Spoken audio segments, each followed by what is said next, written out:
Halo,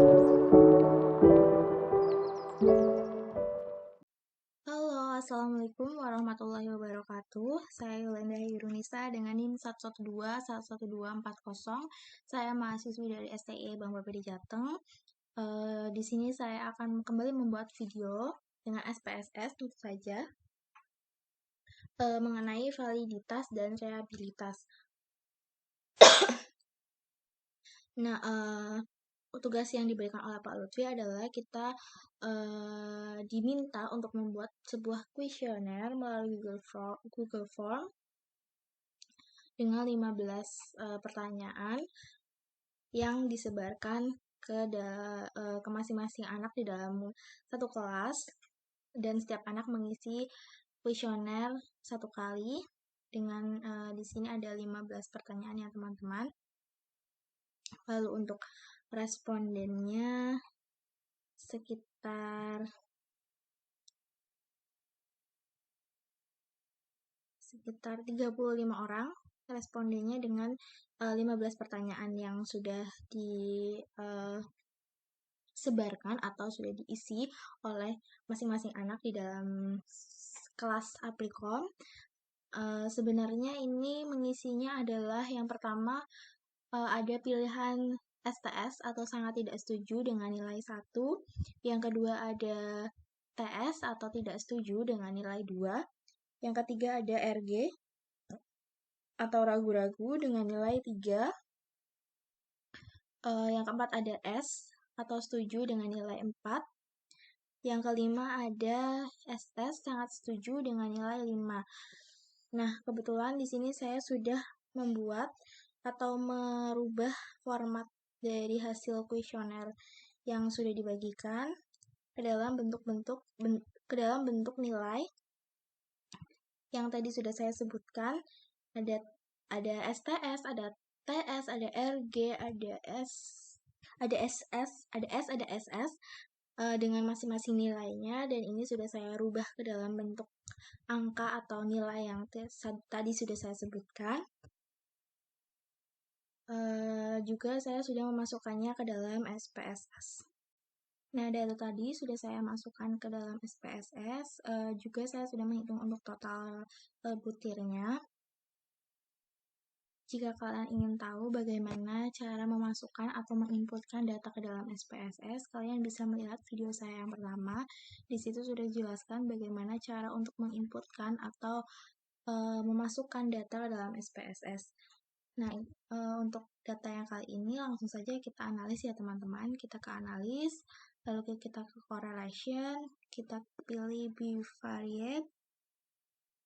Lalu ini semua dari formulir 1 sampai totalnya kita masukkan ke dalam variabel ya teman-teman. Lalu untuk correlation koefisiennya kita pilih Pearson. Lalu untuk test of significance-nya kita pilih one-tailed. Lalu kita klik OK. Nah, ini adalah hasil atau output dari analisis yang kita sudah lakukan tadi. Untuk lebih mudah dalam membacanya, kita akan membuatnya lebih simple ya teman-teman. Kita klik 2 kali, kita ke pivot, lalu kita ke pivoting trace. Untuk yang variabel yang lurus dengan kolom ini, kita pindahkan ke bagian sini. Lalu untuk statistik yang lurus dengan row ini, kita pindahkan ke bagian kolom.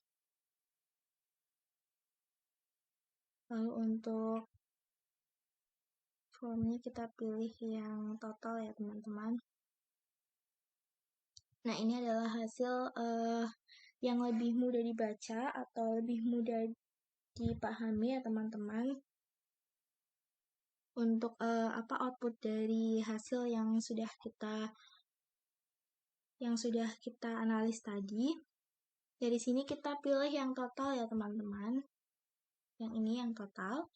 Lalu untuk dari data ini, untuk ke 15 formulir, bisa kita lihat untuk yang one-tailed,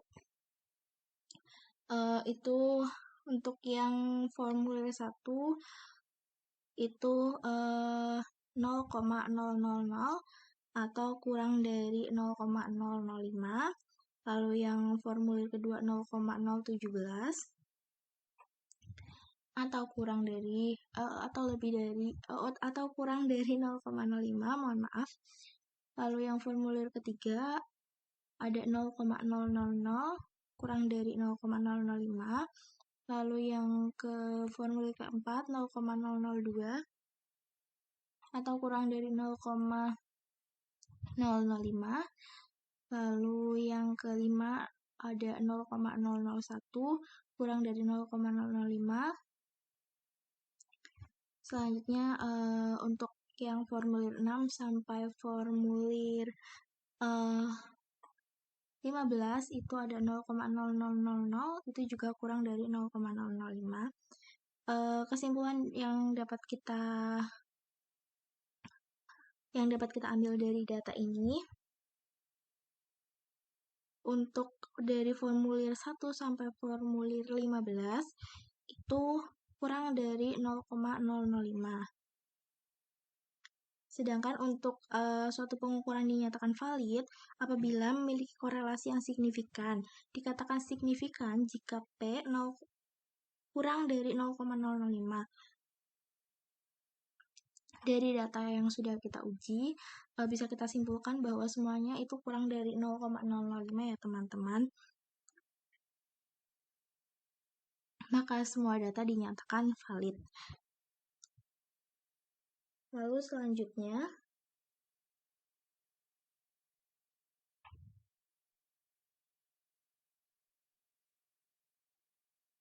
kita akan coba untuk uji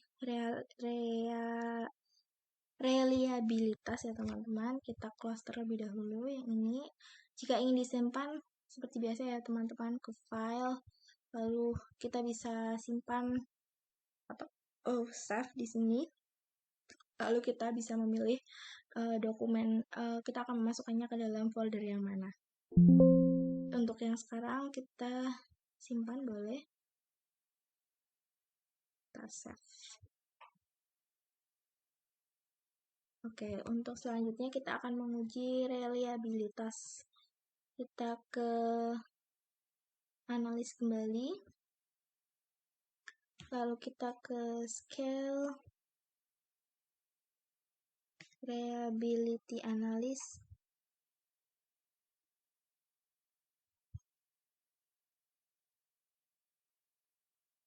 Lalu kita pindahkan semua formnya ya teman-teman ke dalam items.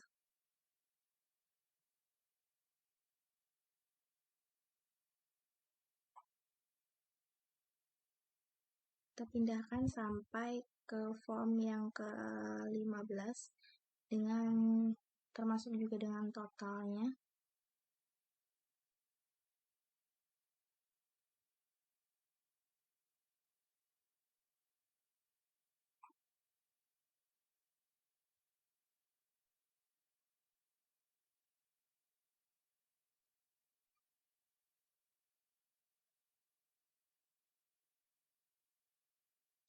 Nah, kita sudah memindahkannya ya teman-teman.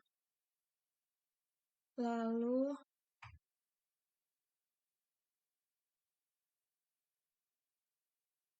kita oke.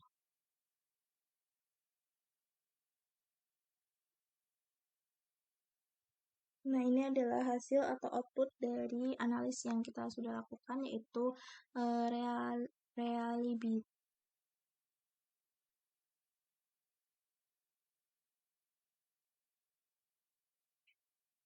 Yaitu reliabilitas, mohon maaf ya teman-teman, reliabilitas.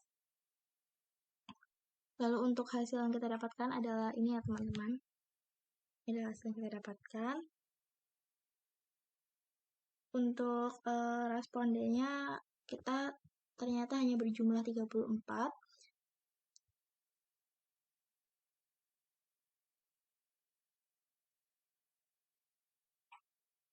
Untuk nilai dari corn batch alpha-nya ternyata ada 0,760.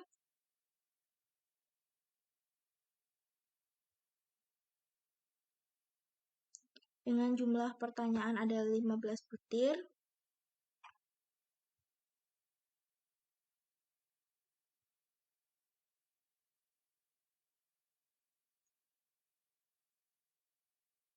Karena nilai alpha converge-nya 0,760,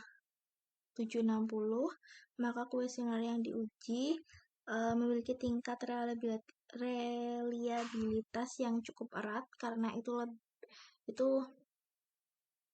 lebih dari 0,05 ya teman-teman. Begitu untuk pengujian kita di video kali ini tentang validitas dan reliabilitas. Maaf ya teman-teman. Untuk pengujian validitas dan reliabilitas, sekian dari saya. Kurang lebihnya saya mohon maaf. Semoga video ini dapat membantu teman-teman untuk menguji validitas dan reliabilitas yang akan dari data yang akan teman-teman uji. Terima kasih sudah menonton video saya. Wassalamualaikum warahmatullahi wabarakatuh.